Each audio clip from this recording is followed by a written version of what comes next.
మరి ముఖ్యంగా అయితే 22A మనం ఎక్కడ చూసినా కూడా వచ్చేది ఆ జాబితాని కూడా క్లారిఫై చేసి ముఖ్యంగా మా దగ్గరికి వచ్చినటువంటి గతంలో అయితే పిఎస్సిఎస్లో ఆక్షన్లో కొన్ని ఉన్నాయి, కోర్టులో ఆక్షన్లో కొన్ని ఉన్నాయి. అవన్నీ కూడా ఇమీడియట్గా క్లియర్ యాజ్ పర్ అంటే 99 ఐ థింక్ 99 ముందు దాన్ని పిఎస్సిఎస్లో అసైన్ భూములు మనం లోన్కి పెట్టుకునే అవకాశం ఉండేది. దాని తర్వాత ఏ అయితే 99 ముందు పెట్టారో అవి డబ్బులు కట్టకపోతే ఆక్షన్ పెట్టేవాళ్ళు. అవన్నీ కూడా 22Aలో పెట్టి చాలామంది రైతులు ఇబ్బంది పడి మా ఆఫీసు తిరుగుతూ ఉన్నారు. అవన్నీ వెంటనే 22A నుంచి తీసేయాలని చెప్పేసి, ఎందుకంటే వాళ్ళు కొనుక్కుంది గవర్నమెంట్ ఆక్షన్లో కాబట్టి వాళ్ళకి ఇబ్బంది జరగకూడదనే లక్ష్యంతో ఇలాంటి ఒక పాజిటివ్ డెసిషన్స్ చాలా కూడా ఈరోజు తీసుకోవడం జరిగింది.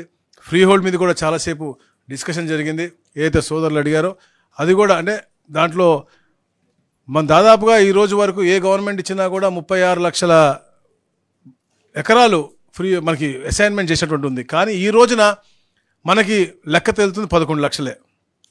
సో ఈ 11 లక్షల్లో వివిధ రకాలుగా ఇల్లీగల్గా లీగల్గా జరిగినవన్నీ ఎన్ని చేయాలి ఇవన్నీ కూడా రేపు 11వ తారీఖు మాకు జియో ఏముంది. దాని తర్వాత పూర్తి నివేదిక ఇస్తే నెల 2 నెలల్లో ఫ్రీ హోల్డ్ గురించి కూడా తప్పకుండా ఒక సొల్యూషన్ తీసుకొద్దామని చెప్పేసి కూడా అంటే ఎన్ని నేను చెప్తాను ఎందుకు ఉన్నా అంటే గతంలో చేసిన హడావిడి వాళ్ళు దోచుకుందామని గత పాలకులు చేసిన పాపాలు ఈ రోజుకి ఒక కొలికి వస్తూ ఉన్నాయి. పేదవాళ్ళకి ఎక్కడ కూడా ఇబ్బంది లేకుండా వారి భూ హక్కు వారికి కల్పించే విధంగా ఏ కార్యక్రమం చేసినా రీసర్వే అవ్వచ్చు, రెవెన్యూ సిస్టమ్ అవ్వచ్చు, 22A అవ్వచ్చు, అలాగే ఇనామ్ డైటీ ల్యాండ్స్ కూడా అవ్వచ్చు. ఇనామ్ డైటీ ల్యాండ్స్లో కూడా మనం ఎలా చేస్తే, ఎందుకంటే గతంలో 2019లో ఒక ఆర్డినెన్స్ ఇచ్చారు, అది నిర్వీర్యం అయిపోయిన తర్వాత గవర్నమెంట్ వచ్చిన తర్వాత దాని మీద కూడా అధ్యయనం చేసి మా స్పెషల్ చీఫ్ సెక్రటరీ గారిని తీసుకుని రమ్మని చెప్పారు.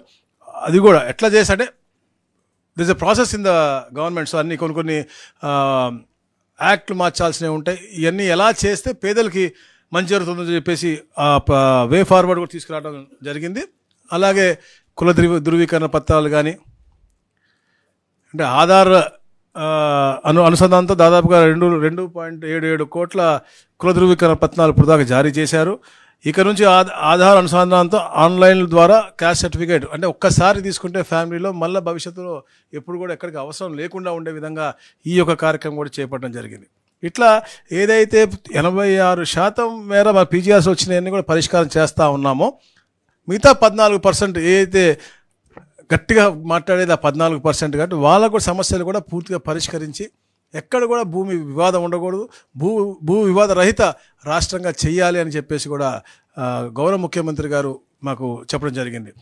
అంటే అందరు కలెక్టర్లతో కూడా ప్రతి గురువారం వీడియో కాన్ఫరెన్స్ పెట్టుకోవడం, కొత్తగా వచ్చే జేసీలకు కూడా అంతా కూడా వాళ్ళకి కార్యాచరణ అంతా కూడా రూపకల్పన చేయటం, వాళ్ళకి అంటే టైం బౌండ్ అన్నీ కూడా ఏది కూడా చేస్తాం అనకుండా ఆ టైం లైన్ పెట్టుకుని ఏదైతే ఇప్పుడు మొన్న మేము చెప్పాము ఇనామ్ దాని మీద కూడా మనకి ఎండోమెంట్స్ అండ్ రెవెన్యూ డిపార్ట్మెంట్ కలిసి 45 డేస్లో నివేదిక ఇమ్మని చెప్పాం. అది కూడా రెడీ అవుతుంది. అది కూడా జియోఎంలో పెట్టబోతా ఉన్నారు రేపు 11వ. దాని తర్వాత ఏం చేస్తాం అనేది అది మన ముఖ్యమంత్రి గారితో మా జియోఎం డిసైడ్ చేసి అంటే ప్రతి ఒక్క సమస్యకు కూడా ఏదో ఒక పరిష్కార మార్గం తీసుకురావాలనే లక్ష్యంతోనే మేము చేస్తాను. అలాగే ముఖ్యంగా రిజిస్ట్రేషన్ డిపార్ట్మెంట్ కూడా ప్రక్షాళన చేయాల్సిన అవసరం ఉంది. మనం చూస్తా ఉన్నాం ప్రతిరోజు ఎక్కడ చూసినా కూడా కామన్ మ్యాన్కి ఇబ్బంది పడే విధంగా రిజిస్ట్రేషన్స్ శాఖలో అంటే ఒక 10% తప్పులు చేసినా కూడా 100కి 100% మీద కూడా ఈ అభాండాలు ఉంటాయి. కాబట్టి దాన్ని కూడా ప్రక్షాళన చేసి అలానే ఈ రాష్ట్రంలో వేరే రాష్ట్రాలు అంటే దేశంలో ఉన్నట్టు వేరే రాష్ట్రాల్లో ఎలా జరుగుతుందో దాని మీద అధ్యయనం చేయమన్నారు.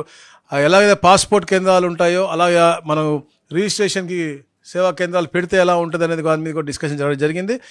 ఒక కమిటీ వేసి ఈ దేశంలో ఎలా జరుగుతూ ఉన్నాయి అలాగే ఇంటర్నేషనల్ స్టాండర్డ్స్లో కూడా వేరే దేశాల్లో కూడా ఈ రిజిస్ట్రేషన్స్ అనేది పక్కా ఎలా జరుగుతూ ఉన్నాయి కూడా అధ్యయనం చేసి తద్వారా ఒక మంచి ప్రక్రియ అంటే డబుల్ రిజిస్ట్రేషన్స్ ఇల్లీగల్ రిజిస్ట్రేషన్స్ ఉండకూడదు, అలాగే కరప్షన్ అనేది ఉండకూడదు అనే లక్ష్యంతో గౌరవ ముఖ్యమంత్రి గారు డిపార్ట్మెంట్ అందరికి కూడా వే ఫార్వర్డ్ చెప్పడం జరిగింది. Please subscribe to Leo news for more videos.